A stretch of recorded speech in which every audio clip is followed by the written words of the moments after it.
तुम्हाला माहित आहे का कुरकुमच्या आईची कथा? तर कुरकुमच्या आईची कथा अशी आहे की एक भक्त तुळजापूरच्या आईची खूप सेवा करायचा. तो दरवर्षी तुळजापूरला तिच्या दर्शनासाठी जायचा, तिला भेट देण्यासाठी, आणि खूप मनोभावे तिची सेवा करायचा.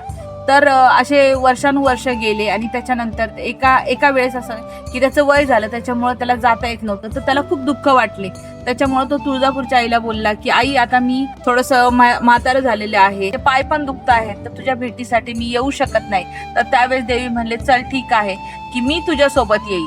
देवी बोलती की तू मागे जर वळून बघशील तर मी तिथंच थांबेल म्हणून अशा प्रकारे भक्त चालत चालत जातो. पण त्याला असं वाटतं की देवी माझ्या पाठीमागे येते की नाही येते, म्हणून तो चालता चालता चालता डोंगरावर येतो आणि त्याच्यानंतर तो देवी आली की नाही हे पाहण्यासाठी मागे वळून बघतो.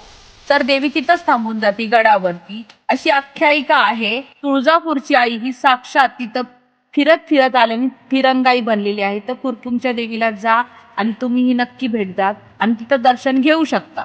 बोल त्या फिरंगाई मातेचा उध उध आई राजा उध उध.